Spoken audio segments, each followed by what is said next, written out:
So, hello and welcome to another episode of Cut the Cord Lunch and Learn series.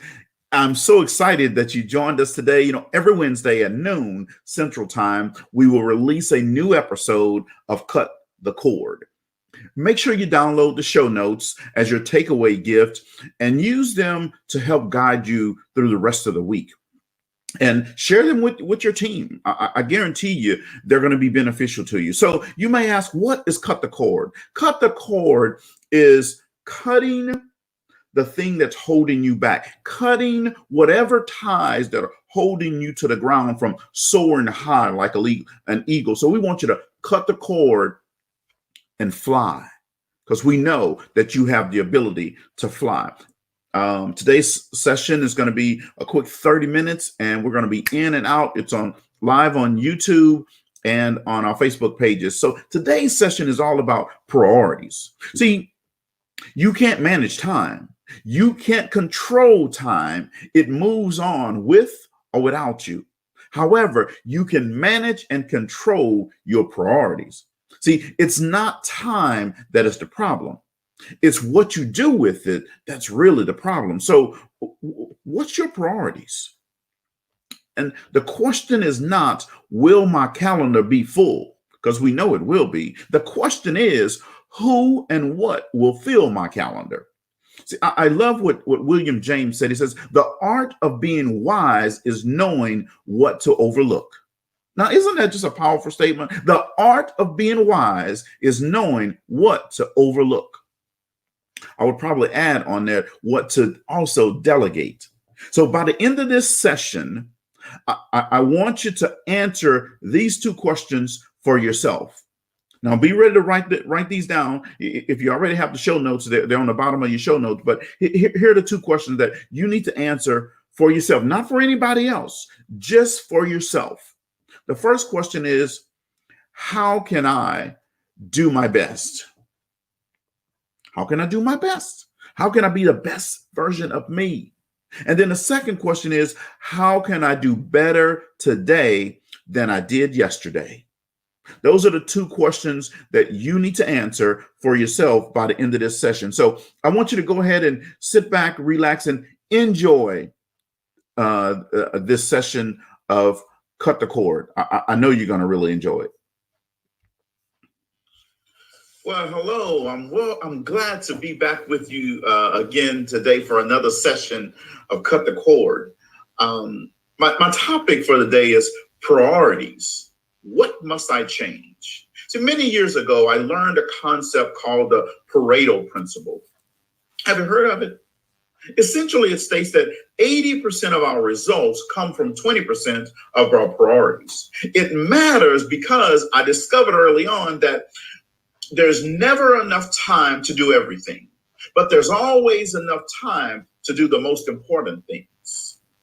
Okay, for those of you who are a little bit slower with math like me, let me break it down for you this way. See, 80% of the food at a picnic is consumed by 20% of the people. 80% of the questions are answered by 20% of the students.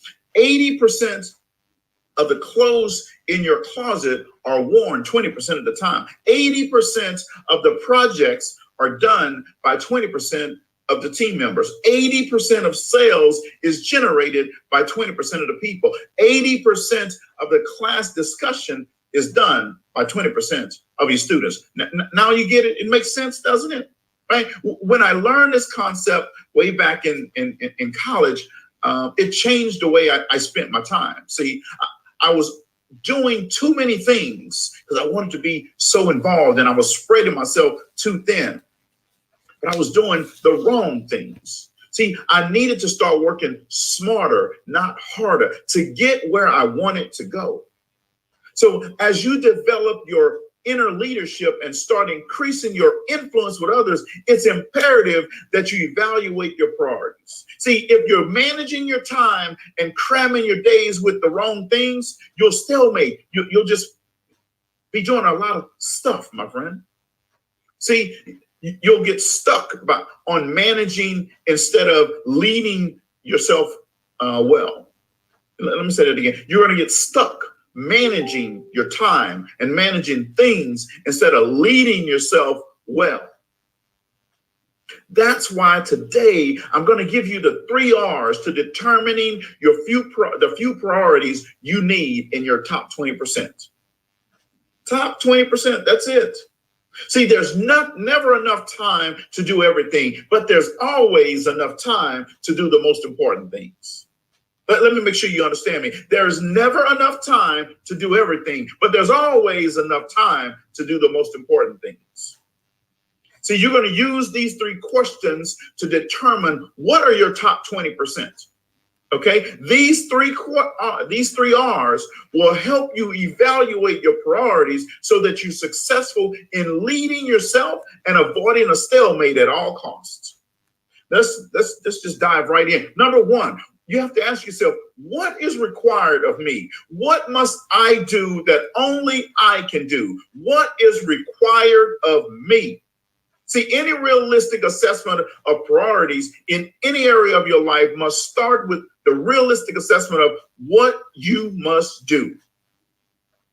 And I need to make sure you understand this, what only you can do. See, for you to be good, for you to be a good spouse, a good parent, a good leader, a good teammate, a good follower, you have to understand what is required of me. To satisfy your employer, you have to ask yourself, what must you do? See, if you lead others, you must understand and know personally to do what it is you must personally know what you cannot delegate to someone else. You must understand how you're going to lead, what's required of you only and only you. You see, things that matter most must never be at the mercy of things that matters least. I love that a German poet said that many years ago. Things that matter most must never be at the mercy of things that matter least.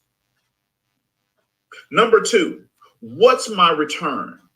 What areas of life give you the most joy, fulfill your passion, and fuel you every day? What areas are those? As you progress in your career, you begin to discover that some activities yield a much higher return for effort than others, right? After determining those requirements, focus on choices with a high ROI or return on investment. You see, focus on choices with a high ROI. And only you know what that high ROI is for you. See, the law of priority says activity is not accomplishment. Productivity is accomplishment. Now, I need to make sure you understand what I just said. Activity is not accomplishment. Productivity is accomplishment. See, a lot of people have a lot of stuff on their calendar. Just because you have stuff on your calendar doesn't mean you're doing anything. You're just doing stuff. You're just taking up time. You're just wasting the clock. Activity is not accomplishment. Productivity is accomplishment. You know, Jack Welch was the CEO of GE, and when he took over and he refocused the entire organization on a smaller number of product lines that they would be great at rather than several things that they could just be good at. You see, what he was trying to do is help the team understand that the greatest success in any endeavor is to focus yourself or your team on what really matters. Never accept good when great is available. Never accept good when best is available. Never accept better when best is available. However you want to say it. Never accept lesser when greater is available for you, to you, within you, and through you. So your greatest return will be in the giftedness. What are you good at? Experience. What have you done well and proven success at? And growth. What are you learning, and what are you what else do you want to learn? What are you learning now? And what else could you learn in the future? You see? Now, let's go to number 3, but let me recap. The first one was, what's required of me? The second one is, what's my return? And now the third R is, what's rewarding to me? What areas of life are most satisfying to me? If you only do what you must, along with what is effective, then you will probably be highly productive. You see that? I know you're getting that, right? But you can't be content with it. See, I think it's also important to consider what gives you personal satisfaction. You get that? You with me, friend? Just shake your head and nod and say, yes, you're with me. I can see you. Right? So you got to find the thing that you would do for nothing, but learn it so well. See, this is the differential right here. Find the thing that you would do for nothing, but learn how to do it so well that people will pay you a premium for it. That's where you should be. See, the question is not, will my calendar be full? Because we know it's going to be full. The question is, who and what will fill my calendar? You see, you're going to have a lot of people that want to get on your calendar, but you got to learn to decipher. You have to learn to filter out what you don't need to do, what doesn't need to be on your calendar. You see, this is why I got an automated calendar process so that I can filter what I'm going to put on my calendar. It's all in the priorities, right? William James said this: the art of being wise is knowing what to overlook. Oh, that was a good one, right? The art of being wise is knowing what to overlook. See, these questions are meant to be asked in the order that I gave them to you. See, many people would love to skip down to number 3 and focus on the most rewarding and exciting and fun activities. But no one can be successful who doesn't possess the discipline to take care of the first 2 areas before getting to the third. So you can't skip a step. You can't cheat. See, shortcuts you can't do. You see, because that doesn't lead to success. All that leads to is a longer road to getting to where you want to be. So you got to start with number 1, and then you move to number 2, and then you get down to number 3. My good friend Ralph Waldo, well, he's not really my good friend, but I love to call him my good friend, Ralph Waldo Emerson advised, guard well your spare moments. They are like uncut diamonds. Discard them and their value will never be known. Improve them and they will become the brightest gems in a useful life. Woo! Now that is good. Whew, man, that's good. I got to charge you for that one, right? Now, I would encourage you to answer these 3 questions. Make a list and determine your top 10 priorities. Then circle the top 2. These are the 2 areas that deserve 80% of your energy. Reflect on those top 2. Are you stuck or are you succeeding? That's what you got to ask. Am I stuck or am I succeeding? See, if you want to see change in your life and really develop the leader within you, then taking charge of your time and filling it with things that matter most to you is the critical step. See, taking charge of your life and changing the way you handle priorities will change all success for you. See, when you do this, you will start to create margin in your life. See, margin just means you'll free up time in your life so that you can do some of those other things that you want to do.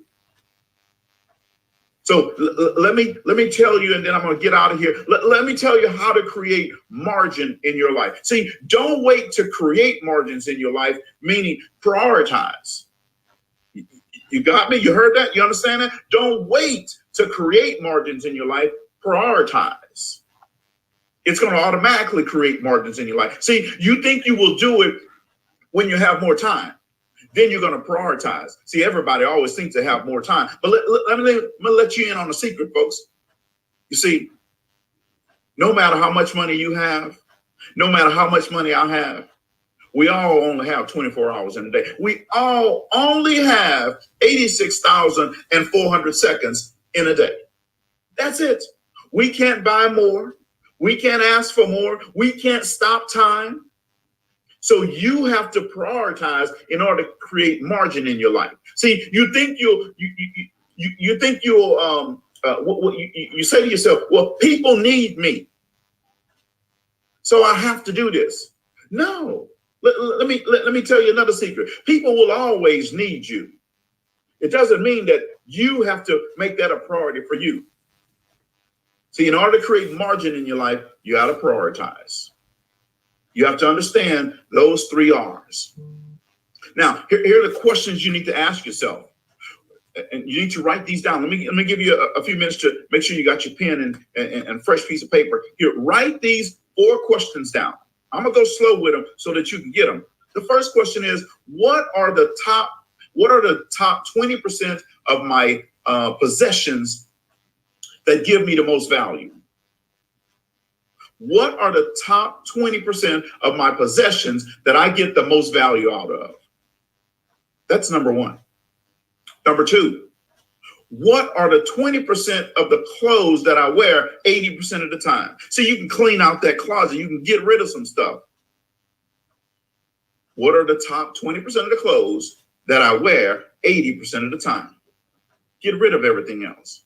Number 3, what do I spend 20% of my leisure time doing that gives me 80% of my happiness? Woo! You see, it's about finding happiness. Number 4, what are the top 20% of the people I'm close to who make me the happiest?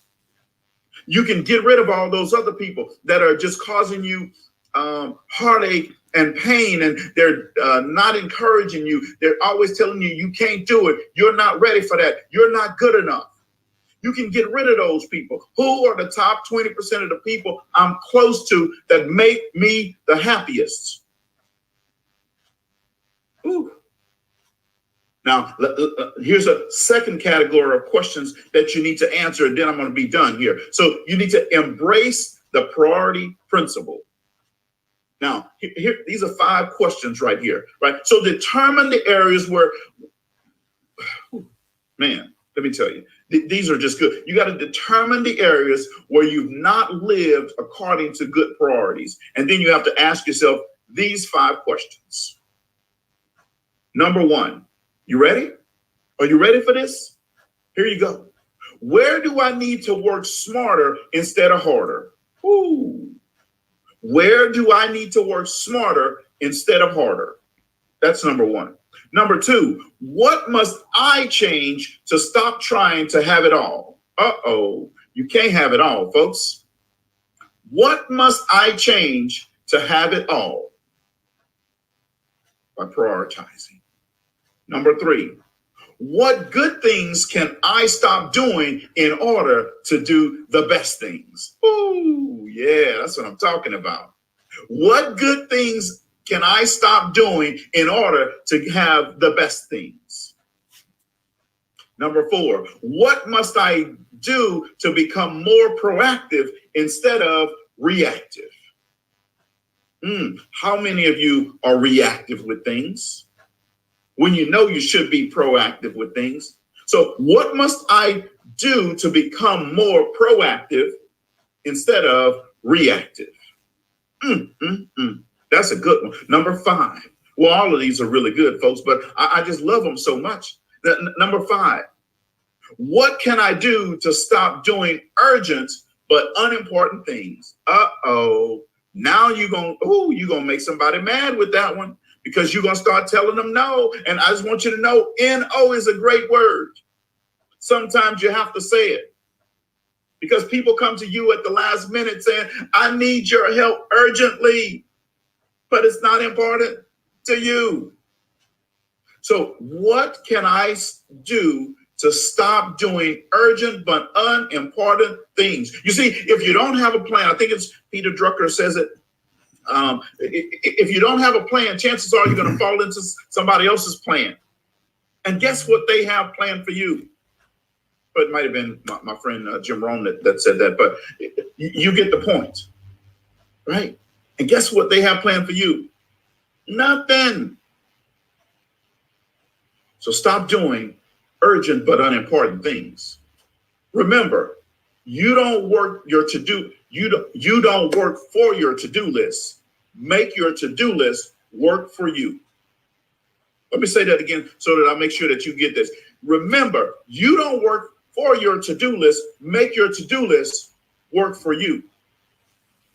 Now go out and set priorities. Work on these 3 R's, and I guarantee you, folks, here's what's going to happen. You're going to see a change in your life. You're going to free up margin in your life. You're going to see success starts coming your way. You're going to start saying, wow, I didn't know I had all this time. Wow, I didn't realize that I could do all these things for myself. I didn't know. I didn't know. When you set priorities, you'll start to know, and it's going to make a difference every day in your life. Now go take